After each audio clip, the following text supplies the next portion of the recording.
It is my privilege and joy that we can continue our Bible study about God's love and justice. And today we have the subtitle, Free Will, Love, and Divine Providence. Now those are terms that need a clear understanding. And there are two things needed to be clear on this. And that is the way God governs His universe and how a spirit functions. So, on what basis does God's creation, the universe, function? Every created element, no matter if it's spirit or matter, can exist on its own. No one can exist on its own. This means that its existence is actively maintained by God at all times. This is fundamentally to be understood. I can do nothing if God doesn't sustain my being to function. My heart cannot beat if God doesn't sustain it to beat. Yes, I have a certain part in all those functions, but the sustaining power that it functions and exists is God's active work. Now, how He does that with His whole universe goes beyond our comprehension, that we might understand it, but at least we know that everything must in every moment be sustained for its existence at all times. And that He does through the channel of His law. I hope we can understand that the law is a channel. This means that the law has no power of its own, but that God's power is applied in a purposeful way. So let's compare the law with our nervous system, with each nerve. They are channels, like everything God created as channels. And in order to move a certain thing, I must send the power through that channel to that certain place. And this is how the law is made to sustain, or God sustains through the law everything, and He purposefully puts that what He wants into action. So everything is continuously maintained by God at all times, and He does that through the law. So the law does not function by itself. It is just used as God's channel to direct His power. Within this law, God has given each element his tasks. If it's matter, if it's the angels, or if it's the humans or animals, everyone has within this law his tasks to be fulfilled. Matter fulfills its tasks without responsibility, has no influence on the execution. So the fire burns as God gives him the command to burn, but it does not burn by itself. The power that the stone is strong is not in the stone, or it is not from the stone, better to say, because nothing has inherent power in itself. This we can see on the example of the three friends of Daniel who were thrown into the fiery furnace. The man that threw them in died because of the heat, but they had nothing, and the fourth man who was also there, Jesus, they could walk freely in the fire. So was this a breaking of the law? No, because the fire has no own power. It's the power of God, the active power of God in the fire. So He can at any moment make it inactive because He does it. Nothing can burn my hand if God does not want it. So the fire has no power of its own. It does only that, how God sustains it. I hope we understand this very important thing of how things work. So that's why we know that God, when He heals a person, He does not a miracle. It's just inside His law. He can give His power to restore. Or He can retract it because it's His. He has it all in His hand at any moment. at any time. So angels and humans, spirits with reasons, fulfill their task through their own thoughts and actions. So that's now something different. So how is it? Since the spirit is also channeled, the Creator has determined that it can only function with love. This is why He gave the spirit the capacity to love. The law specifies how, take to give, and from where the spirit should satisfy the needs. Since there is no choice for the spirit as to what it can function with and where it can only take love from, the assimilation of love or information is an automatism. So at the entrance, God made it to be automatic. He created the spirit so that he automatically trusted God and took his word as power. So this means that the spirit does not have to be aware of this. That's why it functions automatically and unconsciously. However, the exercise of love at his exit is conscious and intentional. So when God said to Adam, go and give names to the animals, Adam did that. He thought about it. He was connected to God automatically, and so he was conscious of how he named every animal, and he intentionally did his work. Reason gives him the ability to fulfill the purpose of his creation with responsibility. We can put things together, we can think how to do certain things. This is at the exit, but for this we need to be connected. And the highest fulfillment of the Spirit is the fulfilling of its purpose. We need to know that we were created for a purpose, to do a work. Adam was created for the purpose. And now what is more important, purpose or relationship? And in the deception of our spirit, we believe relationship. But relationship is just a means to fulfill the purpose. That's why people fight about, you have not enough time for me. No, we use the time to fulfill the purpose. The time is not for us, as people think we need to have time for us. No, we just need that time to see what purpose to fulfill, but not for the relationship's sake, but for the purpose sake. But this brings a lot of confusion. That's why we wonder why the man is always going to work and the woman is at home, and sometimes she has nothing to do. So she complains about. But we need to fulfill the purpose. That's why before a couple get married, they need to know, this is my purpose in life and this I want to achieve. Is this partner something that helps to achieve this or not? Because marriage has a purpose to help to fulfill each individual's purpose. So I hope that is clear. Now Lucifer broke his reason and believes he can be God. This was his way, and as a result, he can no longer fulfill his purpose, his task. He had to be removed from his place because now he was not there for the others, but for himself. Why is he still alive? Well, because his life, his existence, is not in his power. His life is not his property, so he can't take his own life either. He can only die if God wants him to. There's no way that Lucifer can die by himself.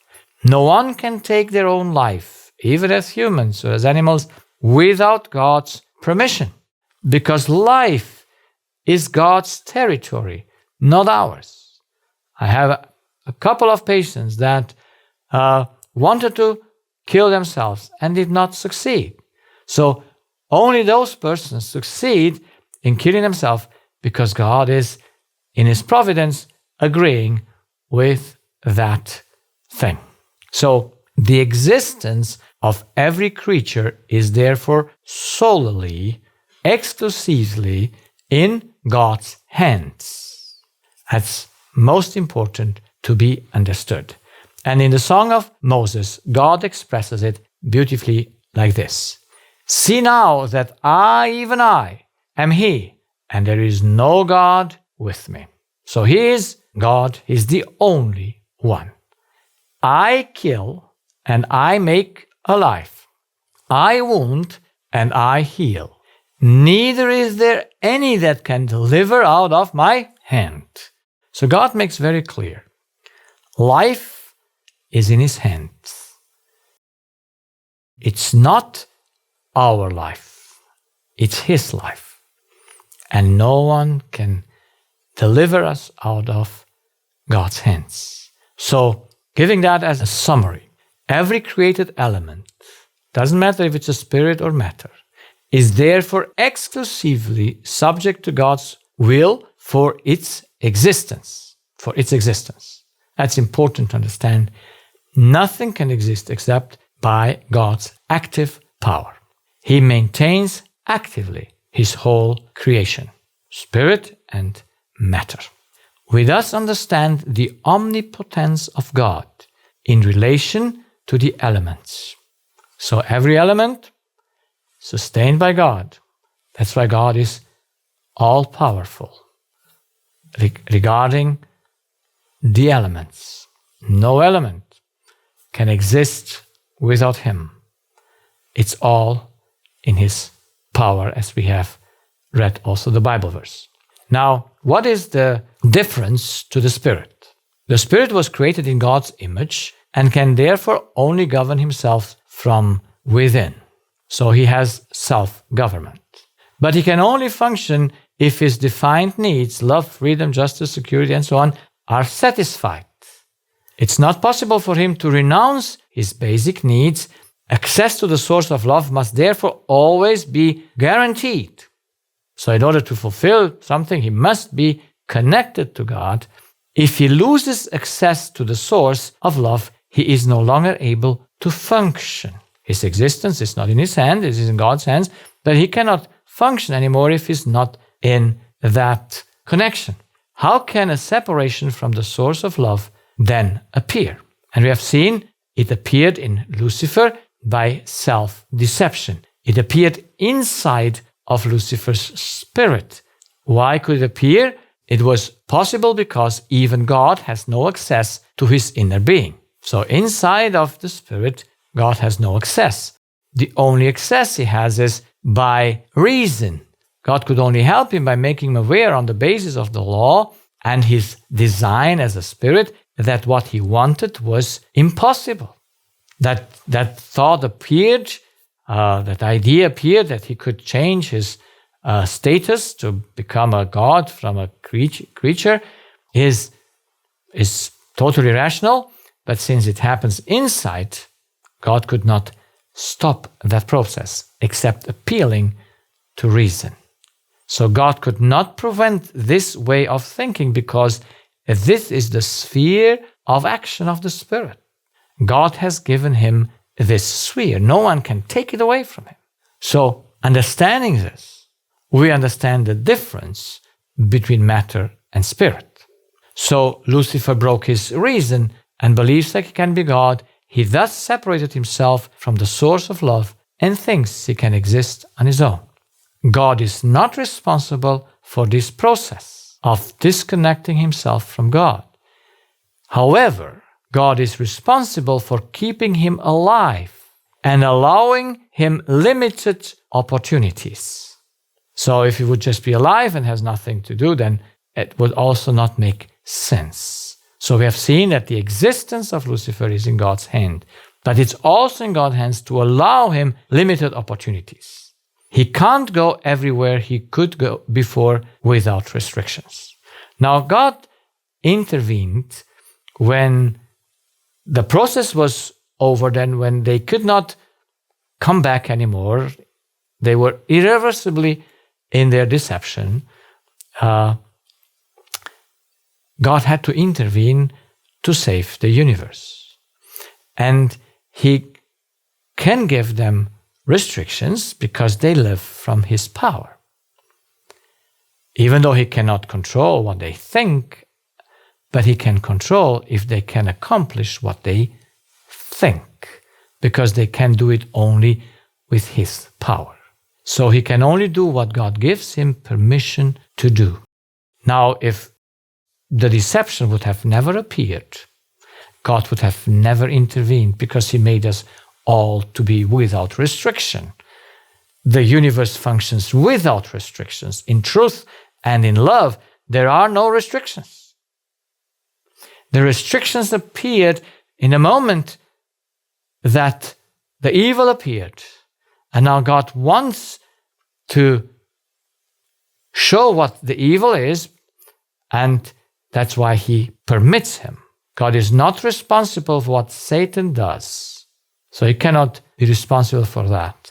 But he is responsible on the fact that he allows him to do it. So when Lucifer and God meet at that meeting in Job, we see that they come and speak about Job. And God was responsible to keep Job safe. But then the devil says, but he just serves you because of an interest. And then God said, okay, I lift the barrier, so do what you want. So that God allows him to do it. He's not responsible for what he does. Responsible is Satan himself for what he does. So, why does then God allow him to do the evil? That's a question that many people ask. Because evil only arose from self-deception under a good intention. Everything that Lucifer spoke was according to the angel's need. He just confused independency with liberty. So, since it came up with a good intention, it can only be removed when it is recognized that it is evil. That is why God allows evil in a limited form so that it exposes itself in order to remove it when it becomes visible with the consent of all reasonable beings. If God would have just left Lucifer or took away his power and he disappeared from the universe, everyone would have asked himself why. Because he just wanted the good.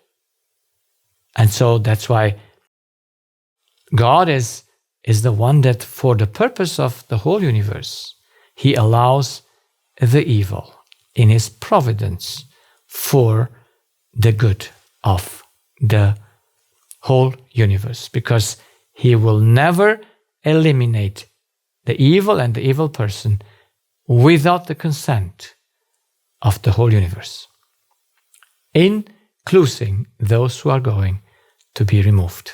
So, confusing free will with self-government. This is a great confusion among people because they don't understand the construction of the Spirit. Self-government is an unchangeable function built into the Spirit by God. The will as an element present in the Spirit that executes the commands but does not make them. And I compare that with the boat. We have a rudder and we have a steering wheel. So what is used to steer the boat? The steering wheel or the rudder? Now, the steering wheel is identity. The rudder is the will. So the will is just the executing element. It's not making the element. So it's identity, where is the steering wheel? And if we understand those two things, the difference between, then when we know we are in the truth, we have the right identity, there is a free will. God never intervenes in no one will because he made us to be free. But when the deception arose and sin appeared, and Lucifer was not free now anymore, he wanted to do and reform heaven according to his own ideas, he had an unfree will. He was captive. And now the will is restricted by two elements. One's by its own self-deception, of the Spirit's own self-deception. He doesn't allow him now anymore to react accordingly. And second, by God's providence. Lucifer could not do anymore what he wanted. Only what God's providence would allow him to do for the whole universe, that the evil should be seen and everyone should see where it leads when you want something that is impossible. So, as a conclusion, the omnipotence or all power of God refers to every element because its existence must be actively maintained by God at all times. So at all times, God is in control of every element of his creation. What the Spirit thinks inside of him, what intentions he harbors, what decision he makes is not under God's control. That's inside of him. However, everything a spirit does in the outside of himself is subject to God's will. No one can do evil without God's consent. God could not prevent the deception in Lucifer. But when it happened and Lucifer became the enemy of God, God permitted him the evil under his own control, because everyone functions with the power of God. Why does God allow evil at all? We have seen it. It is God's intention that evil reveals itself so that it can then be removed with the consent of all spirits endowed with reason. So it's God's providence that allows the evil for the good of his creation. He controls the process because everyone is dependent on God as the source for the satisfaction of their needs. A simple example. We know the prophet that came from Judah to curse the altar in Samaria, where Jeroboam brought his sacrifices. And when he came and cursed the altar, Jeroboam put his hands forth and gave a command that to catch him. And in that moment, his arm was paralyzed. He could not move it anymore. Why? No, simply because that arm is God's creation. It's God's own element. It's not Jeroboam's. And so he can stop the arm because it's under his control. He actively keeps it going. So in the moment he stops it, it stopped. God could not stop the intent of Jeroboam, but he could intervene because it's his. And he also released his hand again after Jeroboam wanted to move again, and God helped him to see that he is God. He has the power of all things. So this is why we need to understand that everything can only do that what God gives him power to do. In an unsinful world, everything works without God's intervention. He sustains everything. He gave the Spirit the freedom. He was inside clean. Outside, he could do nothing wrong. So there was no need that God should ever intervene and stop a hand. God is a God that does not have restrictions. And I like that. That's God's love. There is no restriction in the truth and in love. There is only restriction in the evil. And this evil, God must restrict and control it. That is, just allow it to be limited in extent as much as it can be understood for the benefit of the creatures. God's providence, by allowing evil, takes into account the limits and understanding of his creatures. It is for the creatures' own sake that God allows the evil, so that they may understand it and recognize the extent of evil by its consequences. So evil appeared under the good, and so God has to give him a time to expand. This is God's providence. Now, we can never understand God's providence. We can only believe that it is for our own sake, and he leads all for the good. I just got a call yesterday from a man desperate because his wife died a year or two ago, and he was so devastated because he said they killed my wife in the hospital, and he says, I'm dreaming her and no one comes and cares for me. The pastor doesn't come to visit. And so he was totally lonely. And he called me because his blood pressure was over 200. which is no miracle in that way he was thinking. Now, can he understand God's providence? He asked me, I said, but did you go through that? I said, no, not yet. I didn't go through any of those things, so dramatic. But I don't need to go through it in order to understand what's right and what's wrong. So he just wanted to excuse himself in his way of thinking. He questions God's providence to be for his good, because his wife could have never died if God would have not let it happen. It is God who decides in the end. That's why God's providence can only be understood or grasped by faith. That is for our good. We will only see it when he will remove our darkness of our eyes, when we will see everything implicated. Then everyone, the saved and the non-saved, will say to God, if I would have been in your state, I would have proceeded exactly the same. I would have left my wife die if I would have seen the implications. So, God's providence, we cannot go through it. We by faith know that it is for our sake. Evil is for a limited time allowed until it will be separated, because there is no coexistence with love and selfishness, with righteousness and unrighteousness. They cannot coexist. It cannot exist a family which one is always shouting and nervous and fighting and the other is peaceful.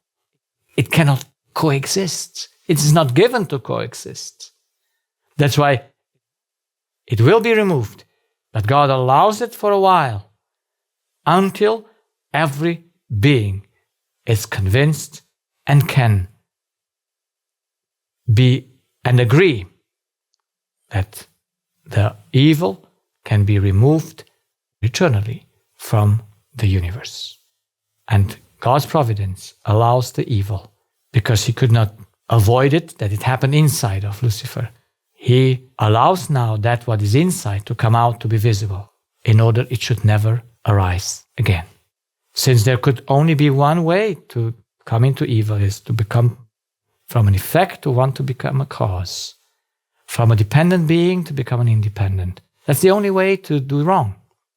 And if that is clearly made, if the confusion is visible where it has led, and what are the terrible consequences, then the universe will be safe for all eternity, because evil can never arise again.